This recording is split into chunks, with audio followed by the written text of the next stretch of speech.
I'm gonna take her out of the pen, put her over there, and then Nathan can take a look.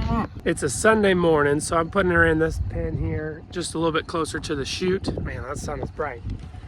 And I'm gonna have, Nathan doesn't leave. I think Nathan's leaving a little bit later for church than me this morning. So I'll have him take a look at her before he leaves for church. All right, there's a calf born while we were at church. It's nursing. She's a good cow. I wasn't worried about her. Meet the Peterson family. Our dad, the three Peterson brothers, and our families farm together in central Kansas. Our family farm started in 1882 and has been raising cattle and crops ever since. Please subscribe to this channel and give us a like and a comment if you enjoy the video.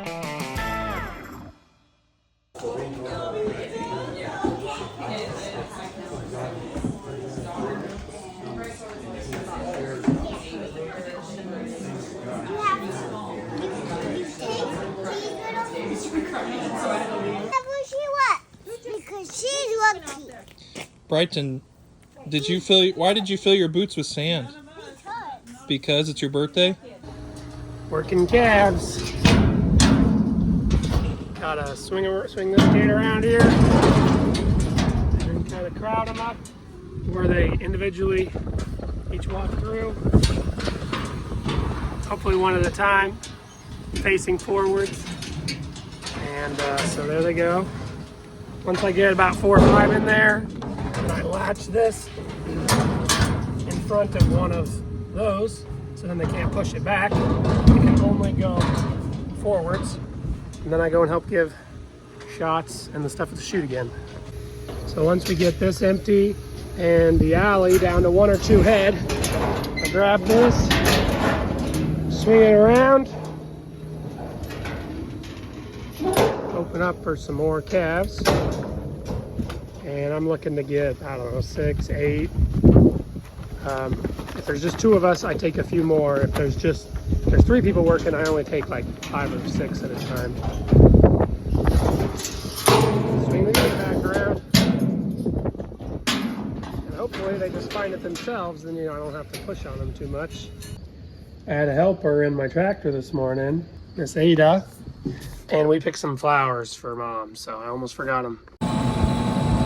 All right, I'm back after lunch.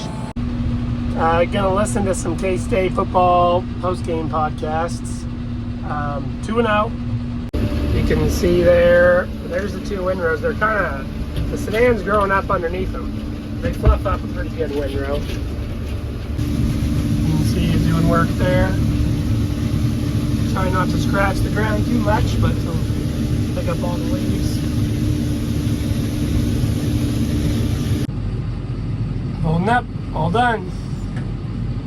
There's one more small field, but I'm gonna bale this first before I rake anymore, because it's windy. I don't want it to blow these windrows around. Got a bale. I'm going every other row across the field, then I'll do the other rows on the way back. Got a bale. Kick it. I'll be on my way here. I'm at 26 bales already, so it's gonna make over 2 bales per acre. Well, I think we're finally gonna be full speed corn harvesting for a little bit. I mean, our corn harvest is always pretty short. We don't have that many acres, but we cut some for the neighbors. So this is their irrigated. It's doing pretty good. It's making, I better stop. Oh, not yet. I'm good. I gotta pay attention though. It's making between, I think it's averaging about 225. I didn't get my calibration done right away, so the average is too high on there, but we're doing this today and then our irrigated tomorrow and putting it in the bin. This is right at 14%, so it could have gone probably Saturday, but today's Monday. And ours was planted about a week later, so it'll be a little wetter, but we're putting it in the bin, so we should be fine. Dad had a little trouble with the trapdoor on the Tempty trailer, so our trucks got a little behind. and then the grain cart behind, but he's coming. So anyways, we'll probably have 3 good days, hopefully, of picking corn here. Hopefully we don't have breakdowns. The trailer thing was hopefully pretty minor. Then we have two more dryland fields, but they are what got planted later after Greg and I got back from Alaska. And so they're just still a little green with those late rains we had. There's gonna be stuff coming down the pipe, so we want to keep knocking things off the list.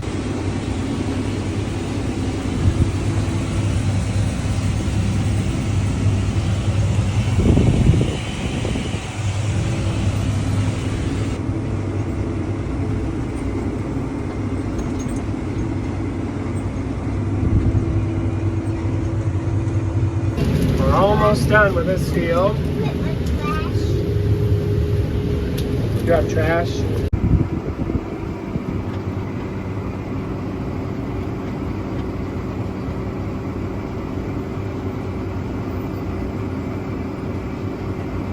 Well, it's Monday evening. We've been, Nathan and I have been here picking this irrigated corn for a neighbor all day. About got this field knocked out.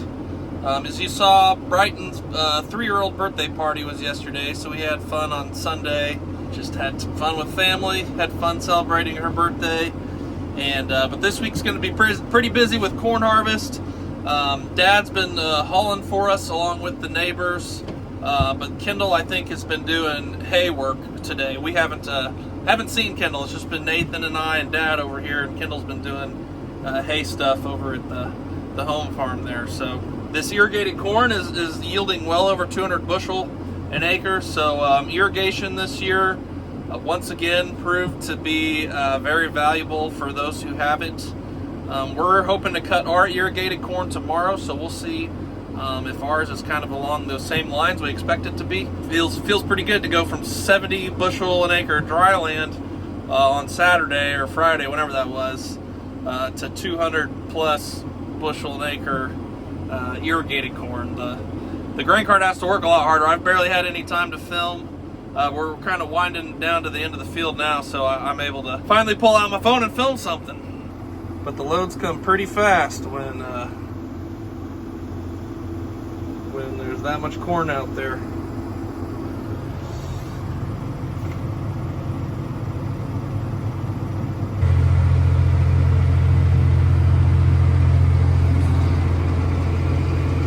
All right, heading to the next field. This one is our irrigated corn. I don't think we're gonna cut any tonight. We're just moving the equipment over, and we'll get started on that tomorrow. A lot of calves in here. We need to get them kicked out on the green. These all black calves, they are that Angus bull crossed with those heifers I kept back. So they're 2023 or 2022 born heifers having a calf. Nice looking calf there. Okay, they've stripped this down quite a bit. So this was double crop after wheat. This stuff in the slough headed out, and it's not double crop, so there's a lot more of it left. It took off and grew faster. They need to spend some more time down here eating this. Well, now that this grass is shorter, I got a count on all of them. There's 18 out here, 7 up there, and that makes 25 and 25. So now that I've got my count of 25 and 25, I'm ready to turn like 6 more pair out here. I thought it'd be easier to count 25 than 31. All right, that means we've got 20 left to calve. We moved out 10 pair. I underestimated. I thought it was like 8 in there. So I'm gonna lock this chain back again. And this is still where they're coming in for water. They're sharing that water that's on both sides of the fence over there. So here you can see what's been grazed, and then this side ungrazed. That poly wire is doing its job so far, just a single poly. I'll have another 10 acres or something over there, 15 maybe. Ooh, new mud grips. Now that is some tread. That is some tread. 3 of them here. I didn't get my haying done. and I got called to the cornfield. So I ran a grain cart for that a little bit before lunch, and now I'm unloading. Good.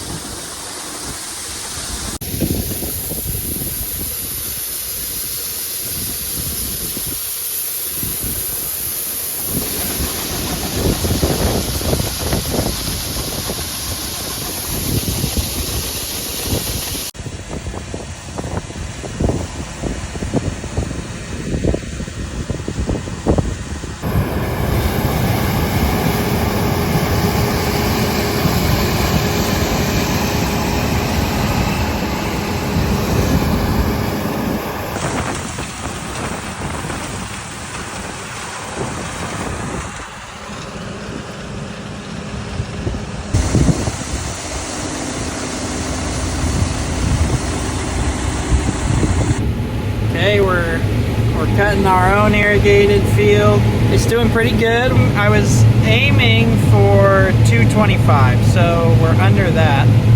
In spots I'm at, I'd say I have been averaging over 200 going through the middle, but see, this is a little lower, so hard to know. I did kind of, I ran out of water slightly prematurely, but then we got those late rains that I was hoping kind of helped finish it out. But it also could have been it just needed a little more nitrogen. But it's not too shabby for us for sure. It's gonna put a big pile in our bin, so that's what we really needed. We were pretty efficient with nitrogen.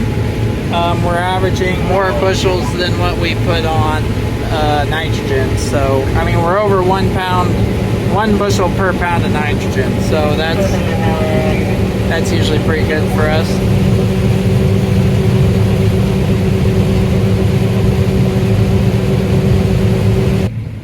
Henley's riding with me. Are you waving at Uncle Greg? You got some chocolate chip on your face? Mommy made us yummy pumpkin cookies. Owen gets to ride next.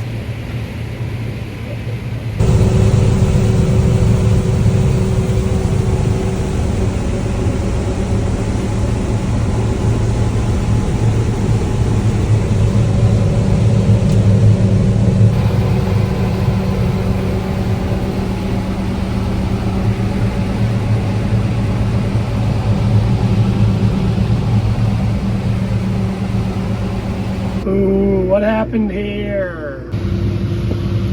Pretty good day here. And running grain cart and filling bins. Well, we ran out of trucks, we ran out of people, and we're not out of corn. So I'm just gonna leave that grain cart with my dad. I'm gonna take this truck, go and unload it, and then go and start my chores. What is going on here? Heifer? This heifer that's only been a mom for a week, she's having a hard time staying with her calf. She's off looking for it, and I went and found it out with the group. So she's been upset. She's been walking around trying to find it around this pen where I took her out of. All right, there's the calf, and the heifer is distracted by this other heifer. Hey, why are you fighting instead of finding your baby, 6'10"? She's a pretty cow. Okay, she's right. She walked right past it. This is it right here, 6'10". That's your baby. That's your baby right there.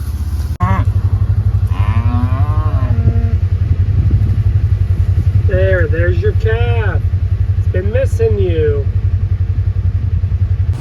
Heading down a dead end road to a field. I've got 92 plus 15, so 107 bales so far, and I get to do one more patch. Got another patch to do here. We'll see if we can get to 140.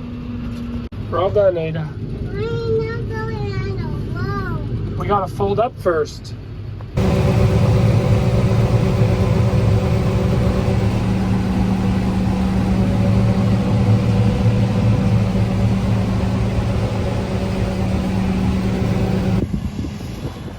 So I think Greg's in the combine, topped off this grain cart. I got to empty the grain cart into the Kenworth, and then the rest should fit on the grain cart. Although those are pretty long rows, it'll be close. It'll at least fit on the grain cart and the combine. All right, we're back in the cornfield this morning. We're just finishing up this irrigated corn. Just got a couple passes left, and then we will be done with our irrigated. We've only got about 60 acres of irrigated corn. The rest is dry land, so we'll be switching over to dry land now. We do have some irrigated left for the neighbor, so we do still have some irrigated left to pick, but none of our own. Today is September 11th, which you know, is a good day to remember what happened all those years ago.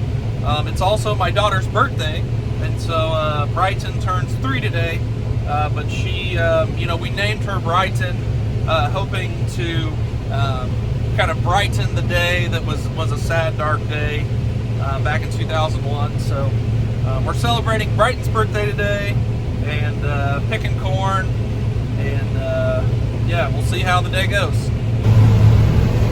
So this is our field by the interstate and the highway, and so we've had to use the highway to access this field. And it's been crazy to see how many impatient drivers there have been. You know, we've obviously farmed at this field plenty of times before, but for some reason this year we've had like 3 or 4 people honk at us or try to pass us when we're turning left into the field, which is super dangerous. We're doing everything we can on our end. I mean, we have to use the highway to get to this field. There's no other entry point. But people have been pretty impatient, and it's kind of sad to see. And you have to be careful whenever you're farming to just drive defensively. But yeah, just a reminder that during harvest, if you're behind a piece of farm equipment or a grain truck or whatever it is, slow-moving vehicles, especially when they first pull out, you know, just be patient and try to drive defensively on your end as well. That being said, you know, farmers aren't always the safest either, so it takes both sides, driving defensively and being safe, and just being aware of their surroundings.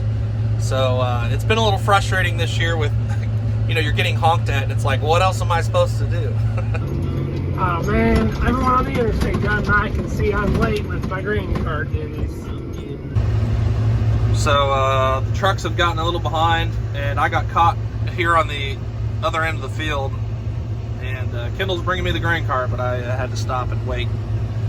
That's happened a few times because we're using our end dump trucks to put corn in the bin, and we're about 8 miles from where the bin's at, so it's been hard to keep up the trucks when we're averaging, you know, close to 200 bushel an acre. 8 rows left of this field. So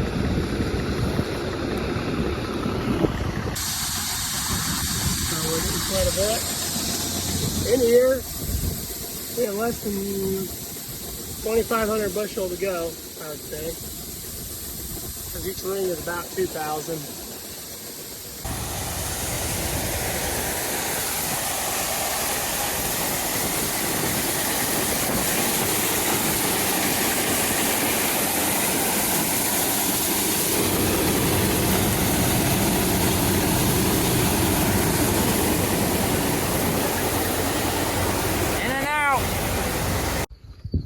Alright, this is parked at a pretty convenient location because I need to load another net wrap. They're right here, our Tama net wrap here. Also, as close as possible to dump the net wrap roll in the trash can here. I'm curious, we used these net wrap rolls for VBS decorations this year. Have any of you guys used a net wrap roll for anything cool? They deteriorate out in the sun, but they could be used for something short term. This baler's made quite a few bales for us. I think we greased it before the last alfalfa cutting, and then it made those 92 millet bales. So definitely needed to grease it and oil the chains. So I pulled it in the shade here. I'm gonna do that before I head out there. field mostly done. A little ways to go still. Pretty full windrows. We are almost done with this field. We have made 31 bales here. We guessed, and I think Blair's gonna be right, there's gonna be 32 bales. Hey, you lowered me down. Now I'm short. Okay, we'll run the fan on this. And you can feel heat coming up through. It'll come up through all these gaps. But mainly, we're running the fan for getting the heat out of there, more so than the moisture. Raking some more. This is millet instead of sedan. So it has a few less drying days, but it should be ready to bale, I think Friday. Today's Wednesday. I might get to it Thursday afternoon, we'll see.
So people have been asking what moisture we're cutting at because the plants are still a little green.